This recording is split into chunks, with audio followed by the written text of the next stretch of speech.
Saya melihat banyak sekali orang Amerika itu produk dari dysfunctional family, produk dari broken home, ialah orang-orang banyak kesepian, orang merasa dibuang, LGBT. Saya banyak sekali orang masalah LGBT di paroki.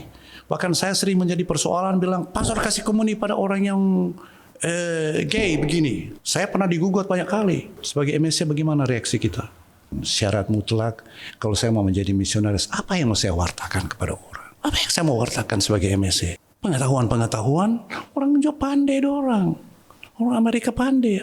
Apa yang saya mau wartakan? Saya mau beri informasi, mereka tahu informasi. Tapi kalau saya tidak punya ini pengalaman akan Allah dan itu mau saksikan kepada orang lain, dan saya merasa berat mau apa di sana, Tuhan yang panggil saya tidak datang sendiri. Di balik hal-hal biasa tersimpan makna yang terdalam. Mari kita simak. Iya, senang sekali kita bisa berjumpa di kesempatan ini di Bukan Ngobrol Biasa bersama saya Patricius Yuyanan MSc. Dan satu hal yang menarik bagi saya kesempatan ini itu saya teringat akan istilah American Dream. Impian Amerika sebenarnya, dan itu menunjuk pada etos nasional yang menjanjikan kebebasan, peluang sukses melalui kerja keras, mobilitas tanpa batas kelas dan asal usul, dan juga sebenarnya mengingatkan konsep ini pertama dipopulerkan oleh James Russell Adams pada tahun 1930. Sebenarnya belum lama ya, itu sebenarnya sudah masuk di abad-abad ini. Dan sebagai kehidupan yang menjanjikan kehidupan yang lebih baik dan penuh kesempatan sesuai dengan kemampuan individu. Dan itulah yang barangkali konsep pertama yang mengesankan bagi saya. Dan lebih menarik lagi karena kesempatan ini bukan ngobrol biasa, ini kita kedatangan tamu, seorang misionaris yang lama bekerja di Amerika. 15 tahun bekerja di Amerika itu waktu yang lumayan kalau kita hitung-hitung usia dari bayi sampai 15 tahun. Dan itu mau menunjukkan bahwa suatu proses belajar yang panjang. Misionaris di Amerika sebagai imam misionaris Hati Kudus yang berkarya di Amerika. Senang sekali ya. Salam jumpa ini Pastor. Salam jumpa. Yonas Tandayu MSc. Barangkali saya kesempatan pertama saya berikan kesempatan kepada Pastor Yonas untuk memperkenalkan diri lebih dahulu.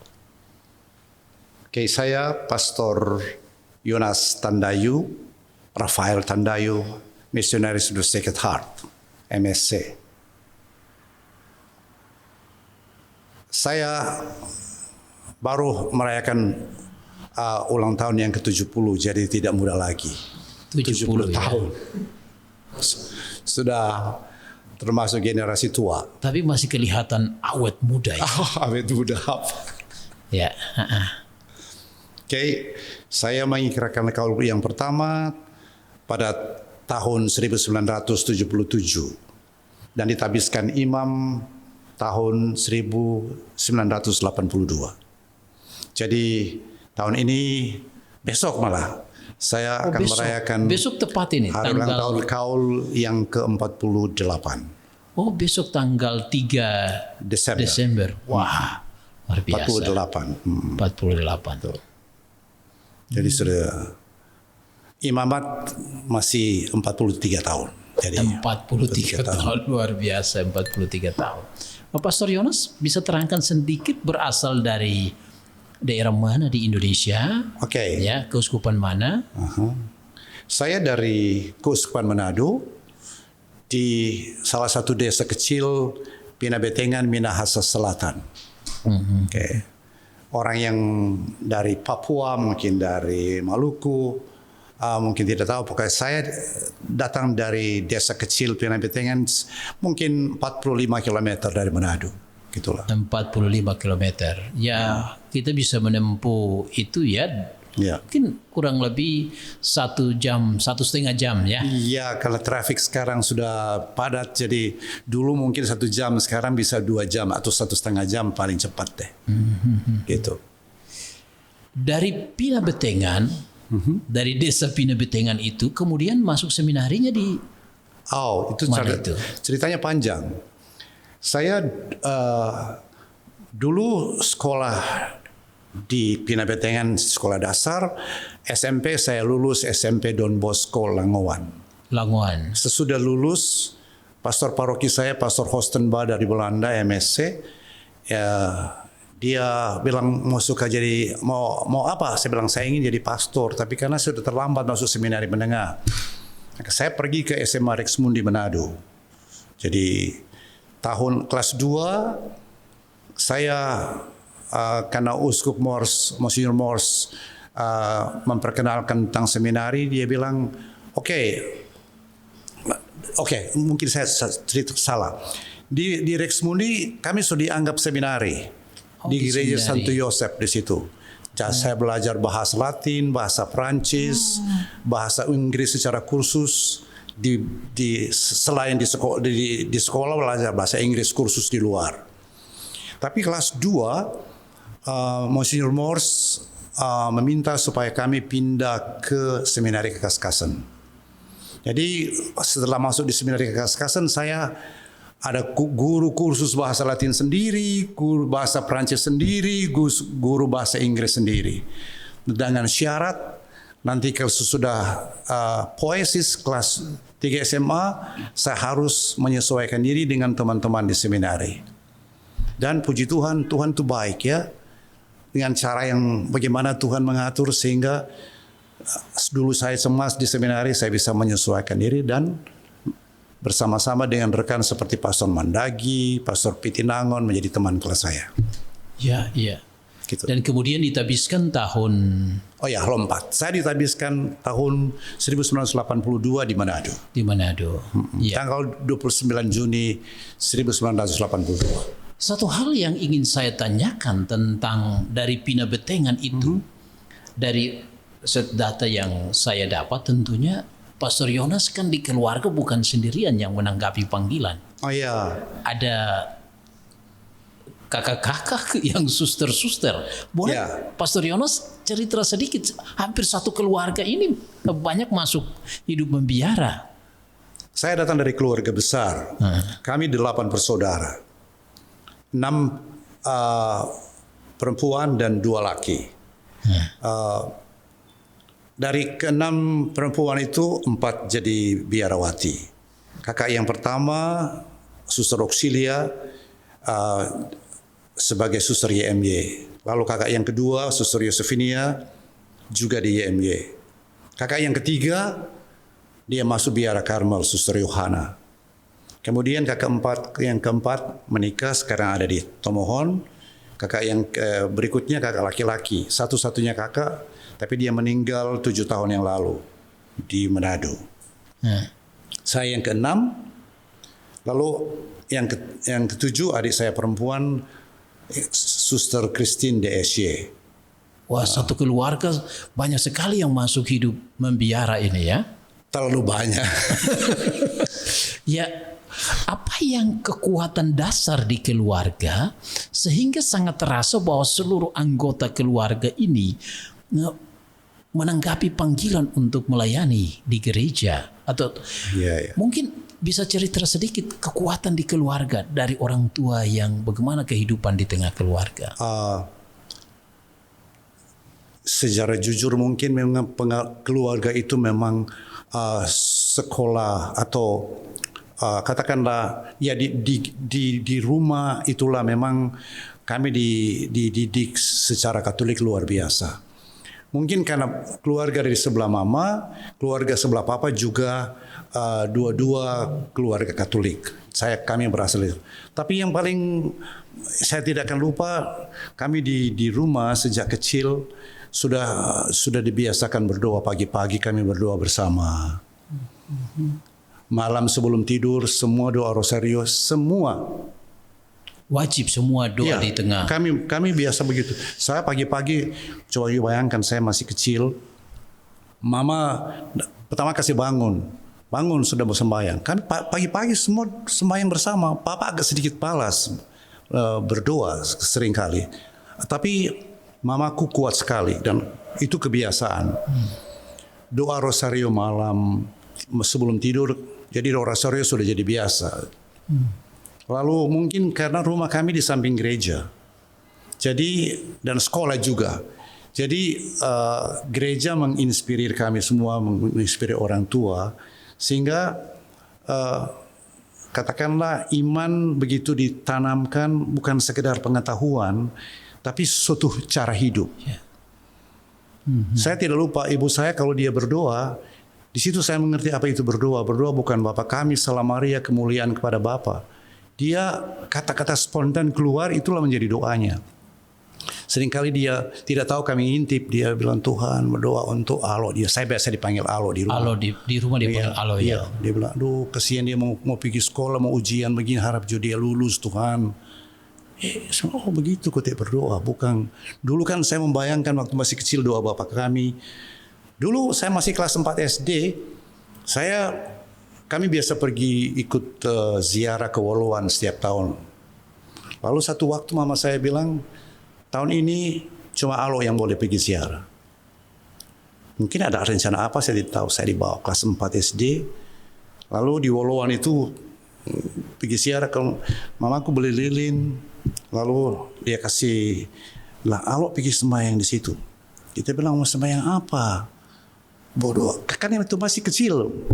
Bapak kami itu selama, ya sembahyang sendiri saja. Tuhan tahu kok. Nah, kata-kata sendiri pergi Jo. Betul. Di situ saya mulai, doa itu apa yang keluar dari hati. Ya. Itu saya mesti jujur, peranan keluarga dalam membina iman, panggilan itu ada di situ. Yang berikut juga, mamaku begitu dekat sekali dengan pastor-pastor. Dia bangga sekali kalau dia kenal pastor. Jadi kami semua kenal pastor-pastor dari pastor satu ke pastor lain, dia hafal semua. Nah kalau pastor datang, pastor tinggal di rumah di sebelah tetangga kami. Jadi pastor biasa kunjungi saya. Jadi MSC, pengalaman MSC itu saya alami sejak kecil. Jadi saya bangga menjadi MSC, dan MSC tidak jauh-jauh. Saya alami sejak kecil. Jadi saya bangga menjadi misionaris Hati Kudus. Ya. Luar biasa ini pengalaman di tengah keluarga yang hidup. Ya, ini karena menarik sebenarnya. Kalau kita melihat dari anggota keluarga yang banyak ya. Jadi suster tadi ada 4 ya. Suster 4, pastor 1. Dari latar belakang ini, kehidupan keluarga, kemudian waktu ditabiskan, Pastor Yonas ambil moto apa waktu itu? Moto tabisannya. Saya ambil dari moto tabisan saya, Galatia 2 ayat 20. Itu moto tabisan saya. Bukan aku lagi yang hidup, melainkan Kristus yang hidup dalam diriku. Wah. Itu bukan satu ungkapan kesombongan. Bahwa bukan aku lagi yang hidup, tapi Kristus yang hidup, seolah-olah satu cita-cita. Tapi satu pengalaman bahwa pembaptisan itu ternyata bukan sekedar upacara, tapi suatu lompatan termasuk dalam suatu pengalaman akan Allah. Allah tinggal di dalam diri saya.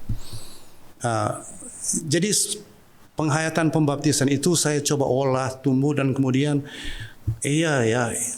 saya punya cita-cita dan dambaan bahwa bukan aku lagi yang hidup, melainkan hidup Kristus yang hidup dalam diriku. Itu menjadi suatu cita-cita yang harus bertumbuh terus-menerus. Okay. Awal dari pembaptisan, dibantu oleh pembinaan keluarga, pembinaan di seminari, pengalaman-pengalaman yang dihayati dalam hidup setiap hari, itu mendorong saya untuk bilang, saya punya moto itu, saya bangga saya memilih moto itu. Sehingga hidup saya sampai mati, kalau boleh Kristus yang hidup, bukan aku yang hidup. Berarti kita hanya sebagai sarana ya. Sarana yang mau dipakai Tuhan. Ya. Tantangan untuk humility, itu kerendahan hati, bukan saya yang tampil, tapi kalau boleh Tuhan yang hidup dalam diriku. Ya. Tadi Pastor Yonas menyampaikan bahwa besok ini ya, tanggal 3 Desember sudah merayakan, tadi menyebutkan ya hari ulang tahun Kaul yang ke-48. 48, hari ulang tahun Kaul yang ke-48. Sepanjang 48 tahun hidup membiara, tentu saja sudah menjalani tugas perutusan di berbagai tempat. Akan tetapi pada kesempatan ini saya tertarik untuk menyoroti saja, lebih memfokuskan perjalanan sebagai misionaris di luar negeri. Oh iya. Ya, tentu saja ada banyak karya-karya pelayanan yang sudah dijalankan di Indonesia, entah di paroki, di formator, ya, dan lain sebagainya. Dari pada kesempatan ini saya ingin menyoroti tentang pelayanan yang setengah dari kehidupan itu, dari 40 tahun lebih itu sebagai misionaris di luar negeri. Bisa cerita sedikit tentang pengalaman, mungkin pengalaman duluan ya, dulu bekerja sebagai misionaris di India duluan. Oke, benar. Jadi tahun 1991 saya berangkat ke India. Pertama saya di sana untuk studi, belajar di Vidya Kshetram. Itu satu perguruan tinggi Karmelit di Bangalore. Saya ambil program teologi biblis. Tapi sambil studi saya mendampingi seminaris. Jadi tugas misionaris saya double di situ, studi dan mendampingi para seminaris. Itu selesai itu saya studi 3 tahun di situ, 3 tahun, kurang dari 3 tahun. Saya diminta untuk mempersiapkan diri menjadi pemimpin novisiat di India. Maka saya dikirim, hari ini saya mempertahankan tesis saya. Esok pagi-pagi saya mesti berangkat ke Manila untuk memulai kursus studi di RV Filipina, hampir 1 tahun.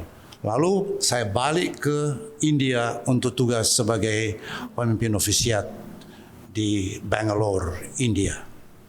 Itu tugasku sebagai pemimpin novisiat. Memang tempatnya di kota Kanyur, itu di Kerala. Tapi seringkali saya bawa novis-novisku ke Bangalore untuk belanja kursus-kursus dengan para novisiat lain. Itu saya jadi 11 tahun studi dan bekerja sebagai di India. Formator ya. Formator, ya. Itu calon imam diosesan atau imam MSC? Calon imam MSC. Oh, MSC India. Ya, kami memulai novisiat pertama di India, kami yang memulai. Gitu. Sekarang saya bangga karena misionaris dari India banyak sekali tersebar, termasuk menjadi rekan kerja saya di United States beberapa tahun kemudian. Gitu. Sesudah 11 tahun di India, tentunya kan suasana berbeda, kondisinya berbeda. Dan waktu itu langsung kembali ke Indonesia. Ya, saya kembali. Berapa tahun di Indonesia? Saya kembali ke Indonesia 3 tahun di Provinsialat sebagai wakil provinsial. Kemudian selesai masa tugasku itu, saya diminta menjadi superior skolastika di Pineleng 3,5 tahun. Ada Sisko di sana, Patris pas sudah selesai. Jadi saya tidak sempat Riki lagi. Patris solo ditabiskan lalu saya masuk skolastika. Ya, saya tugas di skolastika sampai 2008. 2008. Ya. Dan sesudahnya? 2009, ya. Sesudahnya saya diminta untuk pergi sebagai misionaris di United States of America. Tapi sambil menunggu visa, saya ditugaskan di Paroki Kristoforus Grogol. Sesudah keputusan untuk harus menjalani misi di Amerika sebagai misionaris, apa perasaan awal pada masa itu? Karena tentu saja kan berbeda antara India dan sekarang memasuki Amerika. Apa yang dirasakan? Benar sekali pertanyaan itu. Saya memang berpikir bagaimana menjadi misionaris di United States karena culture yang berbeda. Dan benar, itu menjadi kecemasan saya yang utama itu bukan masalah bahasa, karena saya karena lama di India, masuk ke United States berbahasa Inggris mungkin tidak terlalu bermasalah, tapi masalah itu culture yang berbeda. hidup gereja di Amerika juga lain. Jadi saya berpikir bagaimana saya bisa menyesuaikan diri dengan kondisi dan situasi di Amerika Serikat. Itu betul. Tanggal berapa kira-kira berangkat dari Indonesia menuju ke Amerika? Saya berangkat tanggal 28 Desember tahun 2010. 2010 di Amerika. Jadi saya tiba pas musim dingin di United States. Ya, 2010. Ya. Tadi kan saya menanyakan tentang perasaan awal sejak ditunjuk. Sekarang perasaan awal waktu tiba sendiri di Amerika. Apalagi? Lalu mulai diberikan tanggung jawab awal-awal. Bagaimana perasaan awal sesudah tiba di Amerika? Sedikit cemas sebetulnya, sedikit shock juga karena benar-benar yang saya duga ternyata benar, kultur berbeda, reaksi-reaksi kan berbeda. Apalagi aksen saya bahasa Inggris saya, aksen India, aksen Indonesia. Dan kalau saya berkomunikasi dengan orang, it's okay. Tapi kalau berkhotbah, sering orang mulai pikir, dia bilang apa? Karena saya berpikir saya rasa benar, tapi mereka tangkap salah karena aksenku lain. Okay?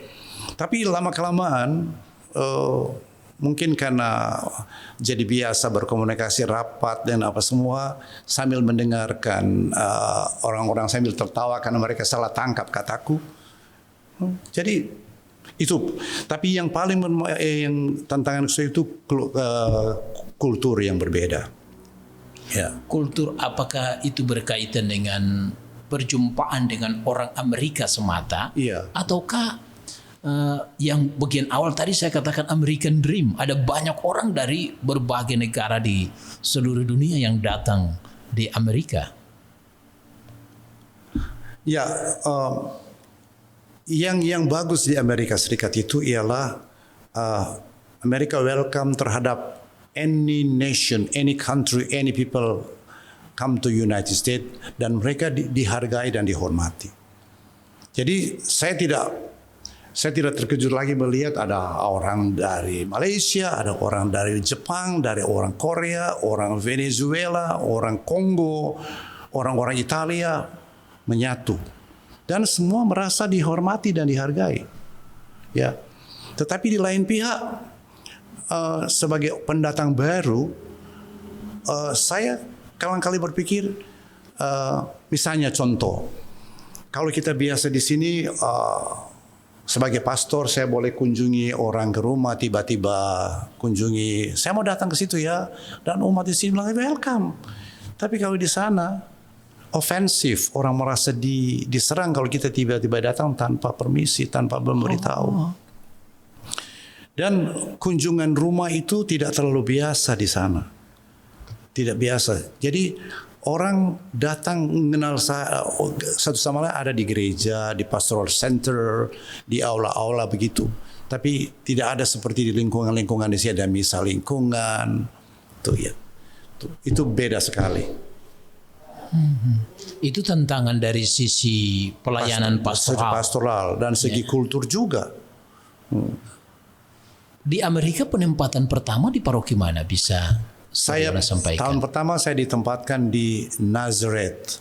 Nazareth itu bukan desa. Di sana ada 3 kota menyatu menjadi kota besar dan saya ada pas di pinggiran di suburb.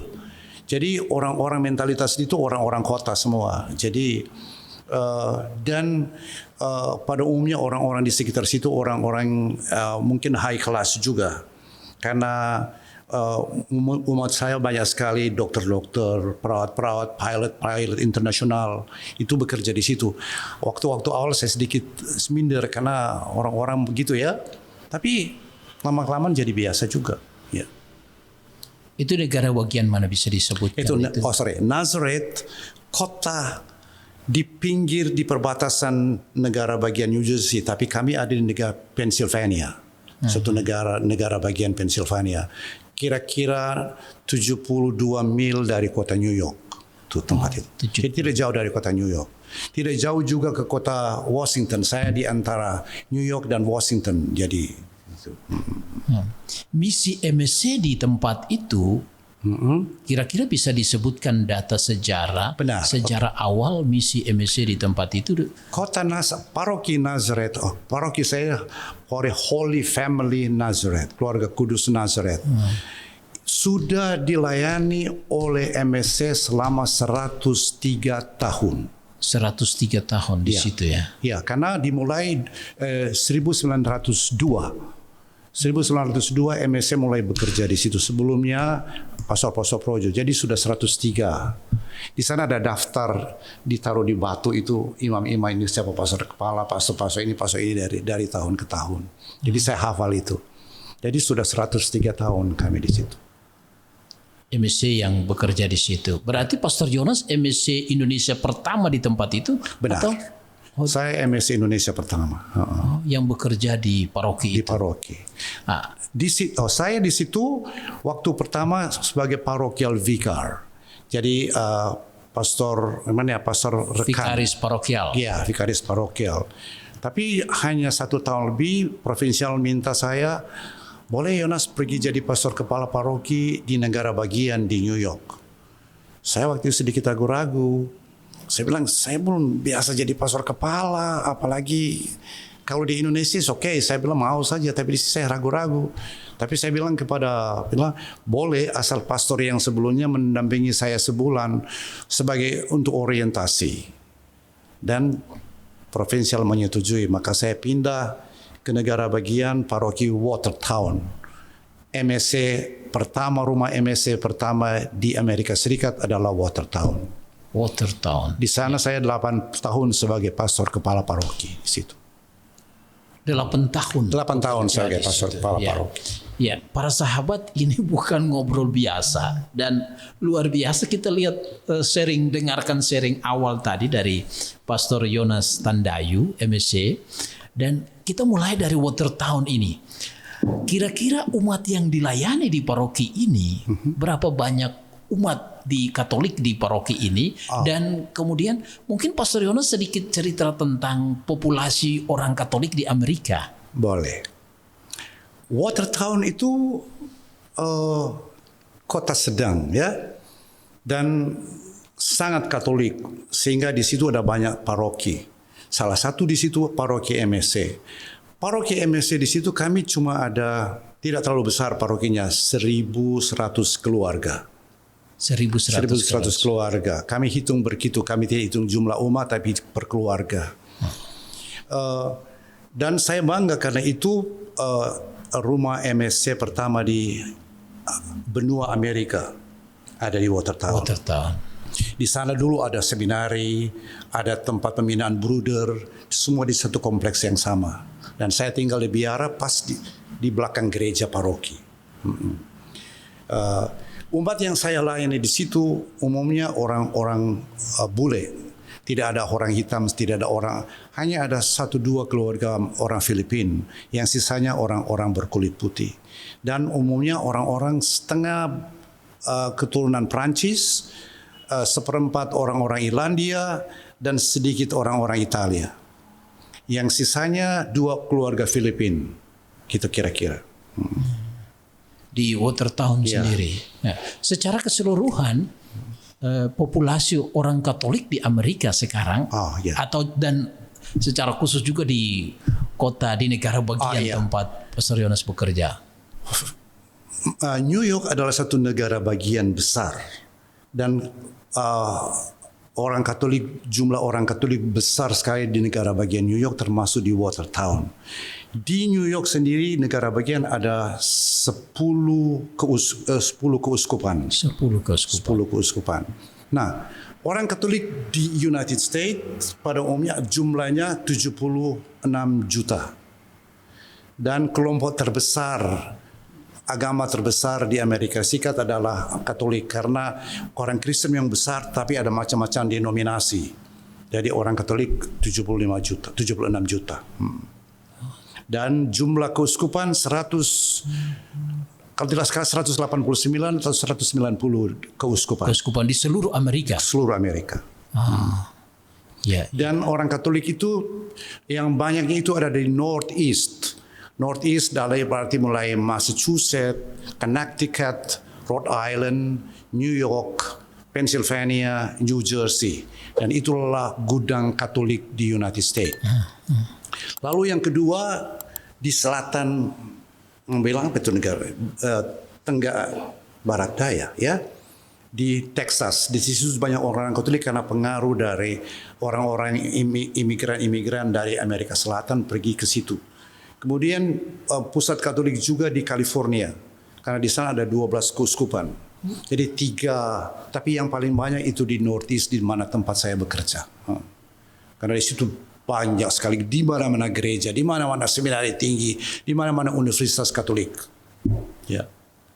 Perjumpaan budaya tadi kembali lagi karena Pastor Yonas tadi sedikit mengklasifikasi yang di paroki Pastor Yonas ada orang dari ada yang keturunan campuran Perancis, ada juga yang Italia dan lain sebagainya. Pertemuan budaya terutama di paroki sejauh mana ini menjadi tantangan di saat budaya yang berbeda-beda, ataukah ada kelompok-kelompok khusus yang mendapatkan pelayanan khusus, misalnya bahasa yang perlu dilayani dengan bahasa Spanyol dan lain-lain. Apakah sejauh mana itu ada di paroki di mana Pastor Yonas Benar bekerja? sekali. Ketika saya di Watertown, orang-orang umumnya berbahasa Inggris. Jadi tidak ada tantangan atau kemungkinan untuk pelayanan karena mungkin ada 1-2 orang-orang yang berbahasa Spanish speaking people.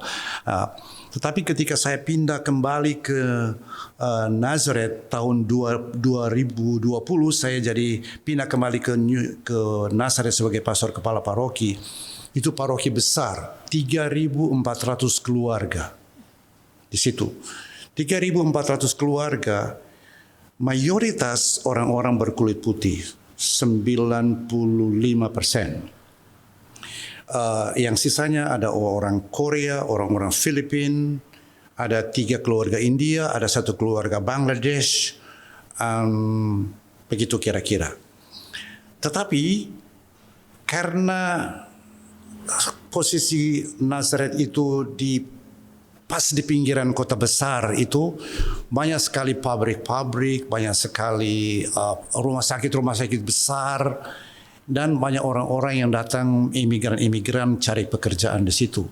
Dan di orang umat Katolik yang imigran yang bekerja, yang berbahasa Spanish banyak.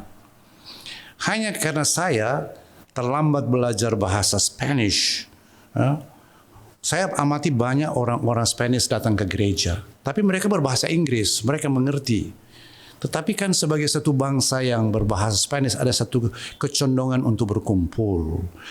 Seperti kita orang Indonesia berbahasa Inggris tetapi suka kumpul. Nah, itu saya mau menjawab kebutuhan-kebutuhan mereka. Maka saya mengundang pastor karena di sana ada banyak pastor-pastor. Sebenarnya sekarang sudah wajib kalau mau jadi misionaris harus belajar bahasa kedua, bahasa Spanish.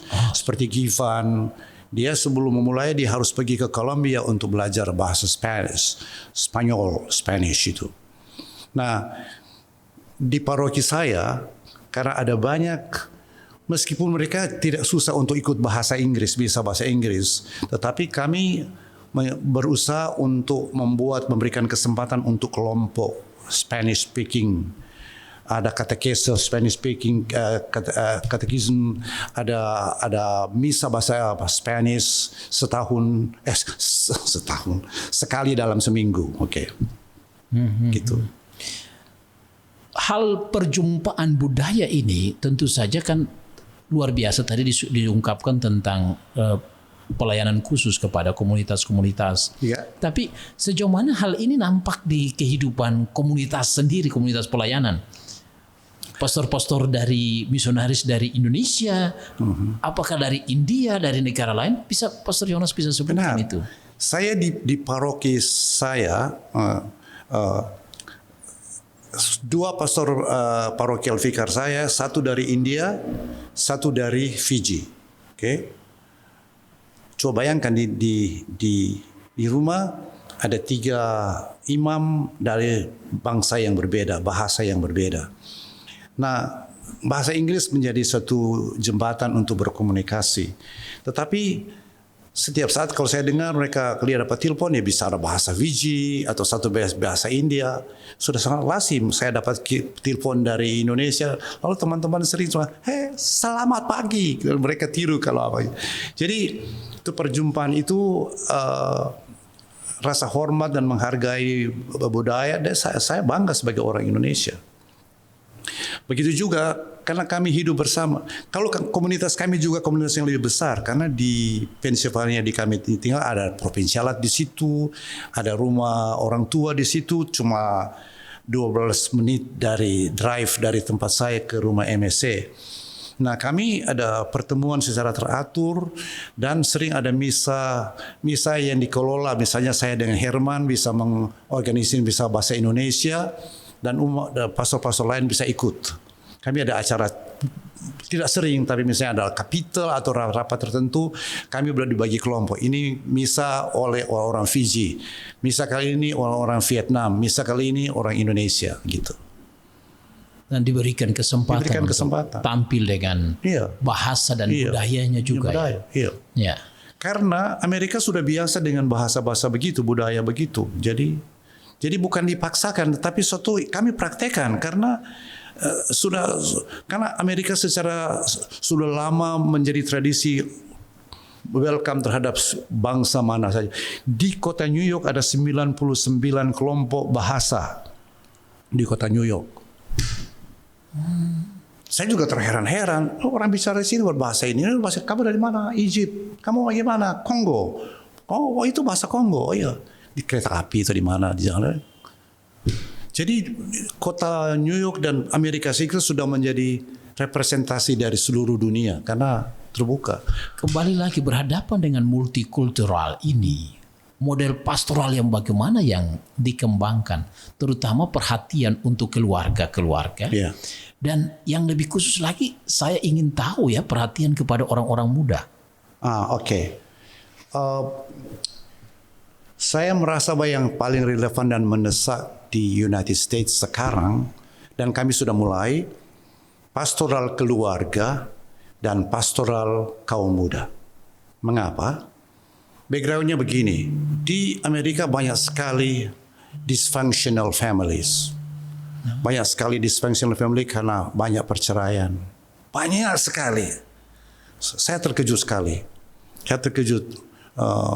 Di sini ada perceraian, tapi berapa persen? Tapi kalau di sana, kalau dysfunctional family banyak, maka banyak sekali single parent, sehingga kami memilih pastoral keluarga untuk mendampingi mereka. Yang kedua, saya bilang pastoral kaum muda. Ada alasan lain lagi. Gereja Katolik di United States itu sebenarnya sudah tradisi lama. Ada Universitas Katolik bertahun-tahun, ada sekolah-sekolah Katolik bertahun-tahun. Jadi pembinaan iman secara otomatis jalan. Menjadi tradisi. Jadi banyak orang-orang Katolik tua-tua, betul-betul orang beriman, tahu pelajaran agama. Tapi saya mungkin salah kalau menghakimi, tapi analisa saya begini, gereja Katolik di Indonesia, di Amerika Serikat 40-50 tahun yang lalu sampai sekarang, atau katakan sampai 50 tahun lalu sampai 10 tahun, atau katakan 50 tahun lalu, seperti di Nina Bobo atau mungkin tidur.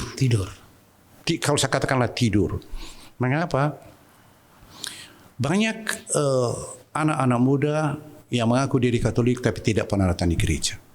Banyak keluarga muda yang anak-anaknya 4 tahun, 5 tahun, 10 tahun, 15 tahun mengaku diri Katolik tapi tidak tahu sembahyang.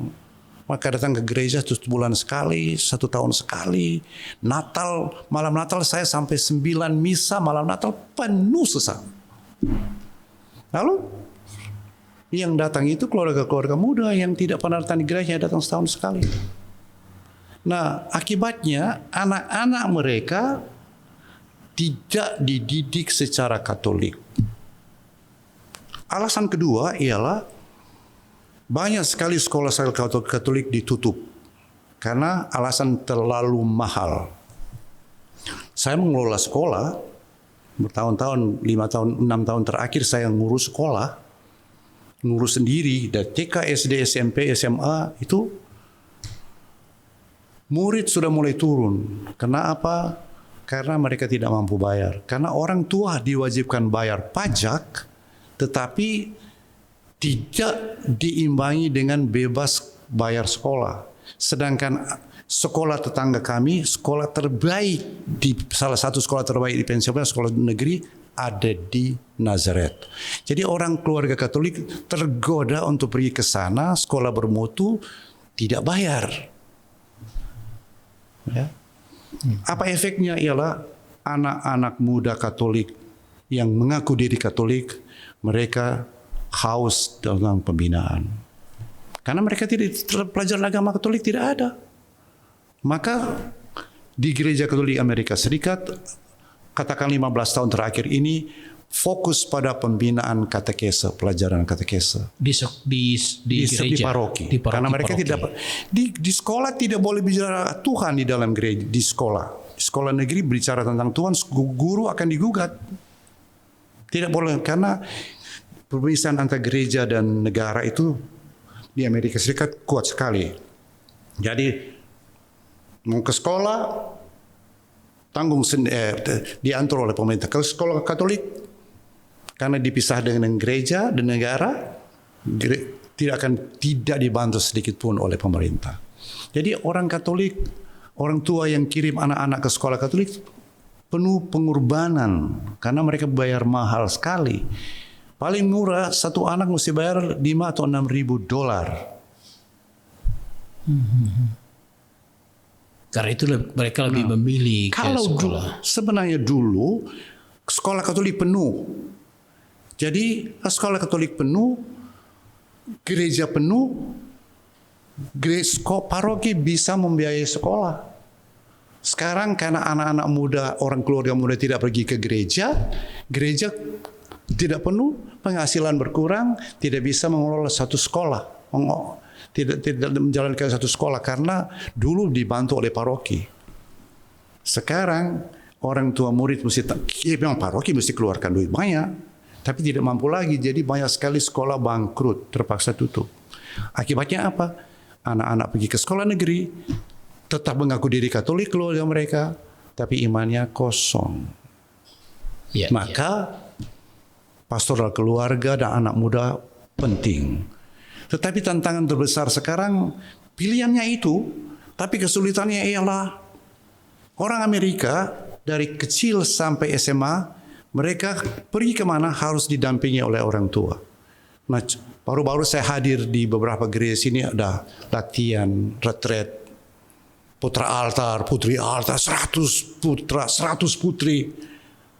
Pergi begitu saya tanpa didampingi, kami tidak bisa begitu. Kita mau bukan proyek begitu, tapi orang tua tidak bilang saya tidak bisa kalau saya tidak bawa anak. Kalau tidak bawa oleh orang tua, digugat oleh pemerintah. Itu halangan terbesar itu. Jadi mesti pandai-pandai bagaimana mengolah supaya orang tua dilibatkan, anak-anak bisa datang. Tapi bagi saya pastoral keluarga dan pastoral anak kaum muda itu penting. Tapi bagaimana caranya lebih baik, itu suatu dream. Luar biasa, para sahabat ini ngobrol-ngobrol kita walaupun ngobrol santai, tetapi kita bisa melihat makna yang begitu mendalam dari perjuangan seorang misionaris di Amerika. Satu hal yang saya tertarik juga untuk menggali adalah keterlibatan kaum awam dalam pelayanan gereja, terutama di paroki pastor, tetapi juga secara khusus di Amerika, keterlibatan kaum awam dalam pewartaan gereja maupun keterlibatan kaum awam dalam misi-misi, termasuk social charity. Sejauh mana bisa diungkapkan itu? Saya mulai dulu dari tempat saya ya. Paroki saya, paroki besar, adalah tadi saya bilang 3.400 keluarga yang aktif, 2.400 keluarga yang aktif di gereja. Aktif dalam arti datang ke gereja sebulan sekali. Tapi syukur bahwa saya punya katekis relawan-relawan yang mau mengajar anak-anak dari TK sampai SMA. Pernah murid saya yang mendaftar yang bukan sekolah Katolik ya. Kami ada sekolah Katolik, mereka tidak perlu pelajaran agama dari paroki karena ada. Tapi ada 664 murid yang terdaftar untuk ikut pelajaran agama secara teratur seminggu sekali. Dan katekis-katekis saya sampai 40 orang yang tidak perlu dibayar, volunteer untuk mengajar. Itu saja dari paroki saya. Di sana bapak-bapak ada seperti kaum bapak di sini ada kaum bapak, ada WKRI kaum. Di sana kaum bapak kuat sekali. Kaum ibu kuat sekali dalam arti Altar Rosary Society. Itu wanita-wanita yang menyebut Altar Rosary Society. Itu bicara tentang pelayanan altar dan pelayanan doa. Itu. Di paroki banyak sekali anggota ibu-ibu yang secara teratur saya kasih retret, rekoleksi gitu. Bapak-bapak juga terlibat dalam membangun. Sayang di sana tidak ada lingkungan-lingkungan. Tapi untuk mengisi seperti yang ada lingkungan di sini, saya didik tuh kaum bapak dan kaum ibu itu. Itu ada di paroki ya. Katekis, banyak prodiakon di sana banyak kami yang bagi-bagi komuni. Jadi saya kalau bagi komuni kalau penuh setiap hari ada 8 orang yang setiap misa ada 8. Lalu ke tingkat paroki keuskupan di tingkat itu kaum awam. Saya mau bilang kaum awam di Amerika Serikat juga salah satu kunci. Ini contoh konkret Presiden Joe Biden. Presiden Joe Biden seorang presiden tapi orang Katolik dan dia berasal dari keuskupan tetangga saya di New Watertown. Dia punya orang tua tidak jauh dari tempat saya tinggal. Nah dia menginspirir meskipun dia pemimpin partai yang itu ada partai Republik tapi saya bilang secara dari perspektif Katolik dia menginspirir. Sekarang wakil presiden Amerika Serikat, Joe Biden yang dari Ohio itu Katolik. Baru jadi Katolik pula. Dia baru 4 tahun dan dia bercerita bagaimana dia menjadi orang Katolik dan dia bangga sebagai orang Katolik. Gubernur-gubernur. Ada banyak pendeta-pendeta jadi Katolik. Bukan cuma jadi Katolik, mengajar di seminari. Han itu misalnya Scott Han itu ada beberapa pendeta-pendeta dari beberapa universitas dan bergabung dengan itu uskup baron dari uskup pembantu dari Los Angeles. Dia mengorganisir orang-orang penting di partai, orang-orang penting di mana-mana untuk mempengaruhi anak-anak muda. Jadi di sana saya berikan contoh, setiap tahun saya kirim 2-3 orang untuk jadi orang-orang Katolik militan, kirim ke Universitas Steubenville itu di Ohio, di mana dipimpin oleh Scott Hahn dan beberapa pendeta-pendeta dan pastor-pastor teolog-teolog. Lalu mereka punya program setiap tahun 2 kali membuka acara pertemuan 3 hari untuk meminta keuskupan kirim orang-orang yang berpengaruh, anak-anak muda, ketua OSIS, ketua kelas gitu-gitu ikut retret. Dan itu mempengaruhi anak-anak lain. Jadi itu cara mereka sekarang dan itu barangkali yang menyebabkan banyak orang-orang mau jadi Katolik akhir-akhir ini.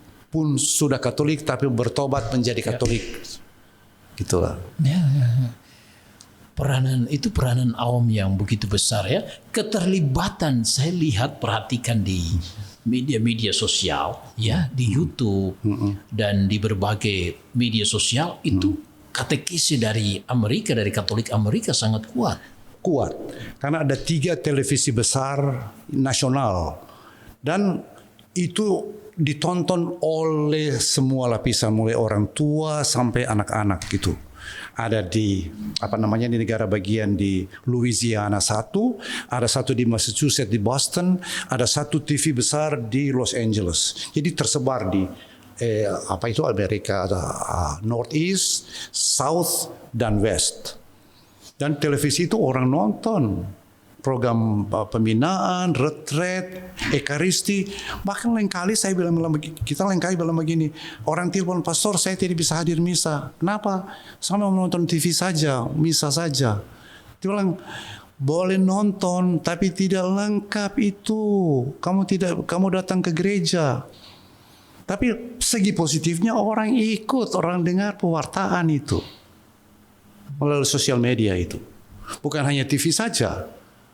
Tetapi YouTuber banyak sekali orang Katolik hebat di Amerika sekarang. Luar biasa ya. Ya. Ya, para sahabat, ini ngobrol yang saya kali ini merasakan sesuatu energi sebagai seorang misionaris yang berjuang di Amerika, ya 15 tahun di Amerika, dan apa yang diungkapkan sesungguhnya menunjukkan bahwa bagaimana perjuangan untuk mewartakan hati kudus Yesus di Amerika.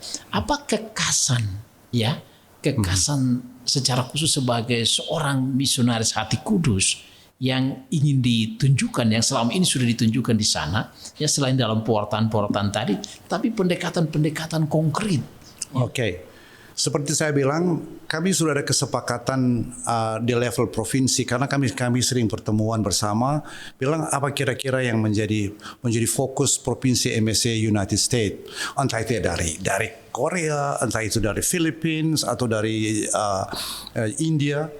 Kami sepakat untuk pastoral keluarga dan pastoral anak muda.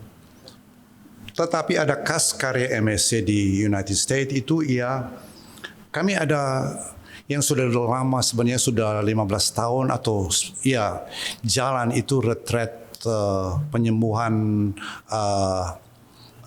luka batin keluarga dan pribadi yang ditawarkan oleh MSC, dan itu sudah ada pegangan tetap, dan itu pengaruhnya besar karena kalau itu dijalankan di masing-masing paroki, dalam warna MSC kentara sekali di situ karena spiritualitas hati menjadi pusat di situ. Yeah.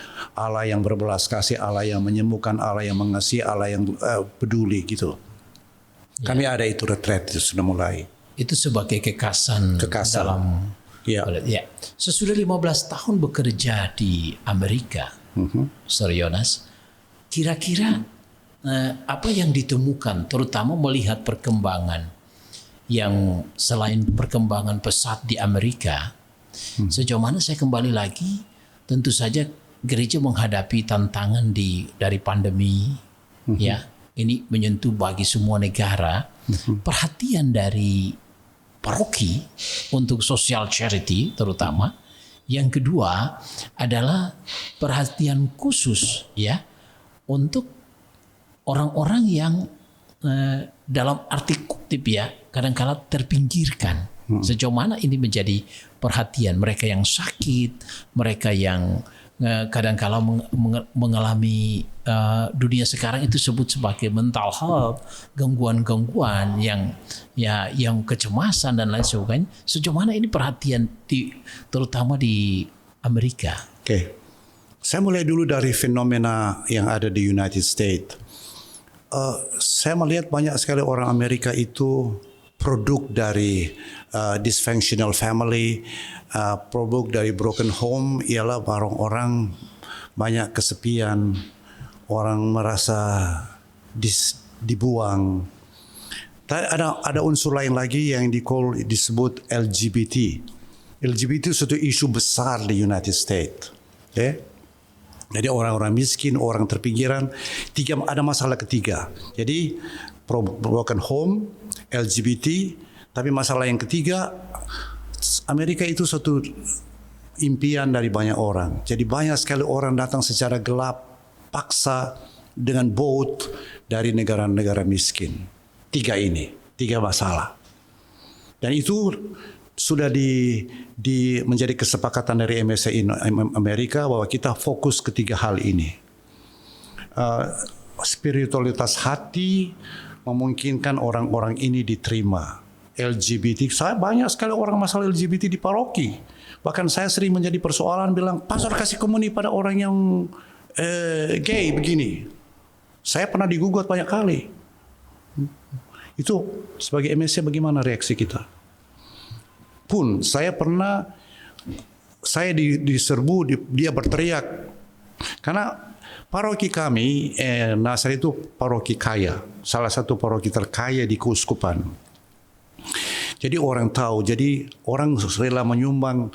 Kalau kami membagi kepada orang-orang yang saya berikan contoh, kamu masih ingat itu perkelahian antara Rusia dan negara di Rusia dengan satu Ukraina. Kami salah satu menampung orang-orang Ukraina. Saya bilang datang saja. Nanti paroki kasih sekolah, bayar, kasih sediakan rumah. Jadi kami menerima 5 keluarga dari Ukraina. Itu contoh. Tapi lain dari itu banyak sekali orang-orang imigran gelap yang dikejar-kejar di mana-mana. Dan kami MSC dan di paroki saya bantu.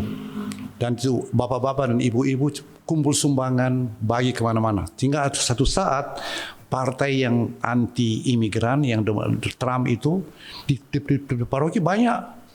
Mereka serbu saya bilang, pastor buktikan di mana duit ini di mana, baju-baju ini kamu kesini kemana? Kami lihat di TV semua itu kamu ada truk datang ambil di paroki, kamu mendukung imigran luar. Saya lapor ke Trump. Saya merontak, saya bilang, boleh? Saya merontak, saya marah, saya bilang, padahal karena saya sudah siap lebih dulu, saya sudah tanya kepada orang-orang yang mengatur semua sumbangan-sumbangan itu, kemana alamatnya dituju. Tapi saya tidak jawab ke dia, saya sudah siap. Nah itu komitmen MSC untuk 3 hal yang ada di United States. Kepada yang terpinggir. Ya, perhatian kepada yang terpinggirkan. Ya, oke Pastor Yonas, ada satu hal yang menarik barangkali ini bagian-bagian akhir dari perbincangan kita. Para sahabat, kalau kita melihat tadi dari sharing itu energi, kekuatan besar seorang misionaris yang bekerja di Amerika. Apa yang menjadi kekuatan untuk terus bertahan melayani, terutama melayani di Amerika, dan barangkali sedikit Pastor Yonas menyebutkan secerca harapan, ada banyak harapan di gereja Amerika, terutama sampai saat ini berkaitan dengan panggilan juga ya, panggilan imam, panggilan biarawan di Amerika, biarawan biarawati, sejauh mana ini melihat, dan mungkin sedikit bisa melihat apa kekuatan untuk terus bertahan sebagai seorang misionaris. Saya mulai dulu dari fakta. Amerika Serikat itu dari perspektif Katolik, tradisi Katolik sangat kuat sebetulnya di United States secara umum ya, karena ada universitas-universitas besar-besar di mana-mana, sekolah-sekolah, institusi-institusi rumah sakit. Itu rumah sakit di sana keren-keren rumah sakit Katolik, meskipun mahal, tapi charity itu sangat kuat di sebidang itu. Ya, melalui pendidikan, melalui rumah sakit, panti-panti rumah sakit. Orang-orang Amerika Katolik itu sangat murah hati memberi sumbangan. Itu kekuatan gereja Katolik. Bukan karena soal kami punya duit, kami punya ini. Tapi mungkin karena orang-orang tua begitu kuat bahwa charity, love itu begitu kuat di Amerika. Nah, itu salah satu kekuatan. Tradisi Katolik sudah kuat. Jadi untuk MSC bekerja di sana tidak usah takut karena tradisi Katolik sudah. Jadi kita tidak mengajarkan yang baru lagi, tetapi bagaimana menghidupi kembali iman, kepercayaan. Karena tadi saya bilang Amerika Serikat 50 tahun yang lalu mereka seperti tidur.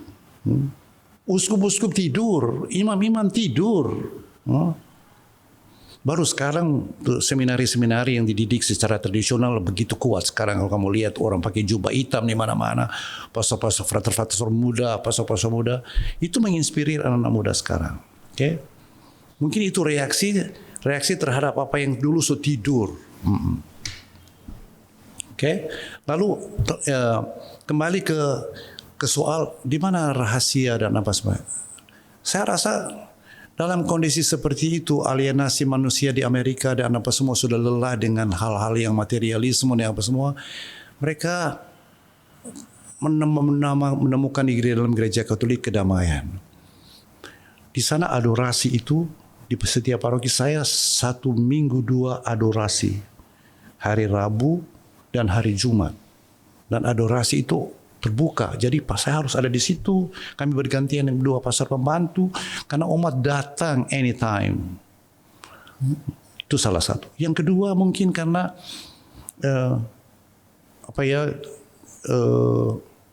ajaran gereja Katolik, orang Amerika Serikat kritis toh. Mereka membandingkan agama gereja satu gereja lain. Katolik kok betul benar. Jadi banyak orang balik ke sini. Tapi ujung-ujungnya kembali ke soal saya sendiri. Pengalaman pribadi dengan Allah itu kunci rahasia. Pengalaman dikasihi Allah itu mestinya menjadi kondisi sine qua non, syarat mutlak kalau saya mau menjadi misionaris. Apa yang mau saya wartakan kepada orang? Apa yang saya mau wartakan sebagai MSC? Pengetahuan, orang juga pandai orang. Orang Amerika pandai. Apa yang saya mau wartakan? Saya mau beri informasi. Mereka tahu informasi. Tapi kalau saya tidak punya ini pengalaman akan Allah, dan itu mau saksikan kepada orang lain, dan saya merasa berat mau apa di sana, Tuhan yang panggil saya tidak datang sendiri. Itu akhirnya kunci rahasia saya.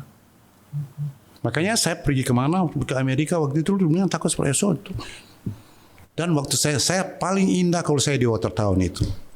Saya kan open sekali, saya bilang, aduh sorry my accent is very bad. Your English maybe you cannot grasp my homily. Father don't worry, we understand your homily. Dia bilang begitu. Kadang-kala tuh Dewan Paroki juga baik sekali sama saya. Mereka memberikan masukan-masukan. Dan rupanya itu sinodalitas.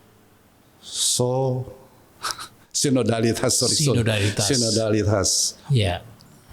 Itu juga sekarang sama yang sinodalitas, orang-orang Dewan Paroki kami berjalan bersama bertanya, bukan hanya memberikan informasi.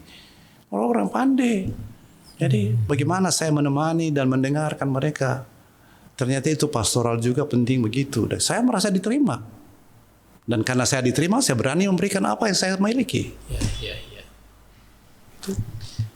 Sebagai disebutkan tadi kekuatan Allah adalah kasih itu, maka mungkin bagian akhir dari perbincangan kita, Pastor Yohanes bisa sebutkan kira-kira apa yang harus dipegang oleh seorang misionaris berikutnya, ya, untuk ini menjadi pelajaran bagi ada begitu banyak orang muda yang mencalonkan diri jadi misionaris, yang terpanggil jadi misionaris, maupun para MSC muda yang akan menjalani misi ke luar negeri. Amerika menjadi salah satu, negara-negara lain lagi, ya. Apa yang bisa menjadi pegangan? Pertama-tama saya mau bilang jangan takut jadi misionaris di United States. Orang Amerika welcome setiap orang. Itu yang pertama. Secara konkret. Kedua, di Amerika juga seperti saya katakan tadi, orang-orang dihargai apa adanya. Orang diterima no matter who you are, where are you from. Orang itu diterima. Jadi secara gereja dan negara juga begitu. Jadi welcome. Tapi saya kembali lagi ke persoalan, kalau mau pergi, kita mulai dengan bertanya-tanya, aduh, apakah saya menyesuaikan diri, apakah saya mampu begini, saya begitu. Kembali ke soal, gimana you punya hubungan dengan Tuhan? Mana hubunganmu dengan Tuhan? Kalau you mengalami, belum, coba pergi ke dalam. Coba tahu, lihat apa yang Tuhan telah berbuat bagimu dan kamu datang pada kesimpulan, iya saya dikasihi. Kalau Tuhan panggil saya, pasti dia mendampingi saya. Kemana ke United States, kemana saja, dia akan mengatur, dia akan mendampingi. Dan saya punya kunci begitu. Dan saya kira semua berprinsip yang sama begitu. Berikutnya, memang pergi belajar bahasa disiapkanlah. tidak sempurna, tapi belajarlah siapkan bahasa supaya bahasa memungkinkan Anda berkomunikasi dengan siapa saja di mana. Ya. Jadi saya mau bilang kalau pimpinan provinsi sebelum pergi kasih orang tidak sempurna, akan belajar juga di sana, tapi setidaknya bisa memulai, bisa misa, lalu orang bisa mendengar, bisa berkomunikasi dengan apa saja. Berikut lagi menurut saya, I don't want to be the single fighter. Saya tidak bisa dan tidak mampu. Kerjalah sebagai tim, kita dikirim bersama. Jadi 2 atau 3 atau mungkin satu, tapi satu dari India, satu dari mana, tapi bersama sebagai satu keluarga, satu komunitas. Saya merasa itu salah satu kunci rahasia juga. Maka hidup bersaudara itu no matter where are you from, tapi karena punya spiritualitas yang sama, itu juga kunci rahasia. Sinodalitas bersama-sama. Ya. Luar biasa ya sharing dari Pastor Yonas ini. Ya. Ya, apalagi Paus Leo ke-14 ini dari Amerika, dan itu juga saya satu hal. Waktu itu pastor ada di pas keterpilihan Paus Leo ini, pastor kan ada di Amerika. Sejauh mana euforia orang itu benar. Amerika. Mereka itu dia orang Amerika itu kaget kan, nyangka tuh. Saya bilang, aduh bagus. Tapi itu menjadi penyemangat untuk membangun lagi itu gereja di Amerika loh itu. Ya. Euforia dari keterpilihan Paus Leo ke-14 ini ya. Luar biasa ya. Dan kebetulan dia studi juga tidak jauh dari tempat di paroki kami kan di Pennsylvania. Dia lulus di Philadelphia, di Universitas di Philadelphia. Jadi itu luar biasa tanggapan. Ya mungkin ini kebangkitan gereja di Amerika ya. Betul. Bukan berarti tidak bangkit dari dulu, tetapi paling lebih semangat lagi dalam tugas dan perutusan ya, terutama memberi makna kepada masyarakat. Para sahabat, ini luar biasa, satu ungkapan yang sebenarnya bisa kita, ini ada satu ungkapan bahasa Latin, Pastor, amor vincit omnia, cinta itu mengalahkan segalanya. Dan cinta yang mengalahkan segalanya itu karena cinta, belas kasih, kita merasa kita dikasihi ya. Pastor Yonas tadi mengungkapkan, karena dia merasa dikasihi maka dia juga membuka hatinya untuk mengasihi orang lain, siapapun dia, dari suku bangsa manapun dia, ya, yang mereka yang terpinggirkan itu semuanya menjadi bagian dalam disapa dalam tugas dan pelayanan. Benar. Dan apalagi berada di Amerika yang seringkali juga bukan hanya orang menyebutkan American Dream, tapi juga land of opportunity sebenarnya, tanah yang berkesempatan, sehingga ada banyak orang dari berbagai negara ya untuk menuju mencari pekerjaan di Amerika, dan itu ya panggilan kita untuk melayani semua orang dari segala tempat. Luar biasa para sahabat, ini satu pengalaman yang bagi saya sendiri mendengarkan ini, dan saya yakin juga para sahabat mendengarkan ini menjadi kesempatan bagi kita untuk menegaskan diri bahwa hidup itu lebih bermakna kalau kita mampu ada juga bagi setiap orang dimanapun yang kita jumpai. Sekali lagi ya Pastor Yonas, terima kasih banyak. Terima kasih. Luar biasa sudah ada di Bukan Ngobrol Biasa, dan ini saja suatu berkat yang berlimpah bisa bertemu dengan Pastor Yonas. Salam untuk Anda semuanya. Tuhan memberkati. Para sahabat, ternyata hal-hal biasa itu punya makna untuk saya dan untuk Anda. Saya pastikan Anda juga punya.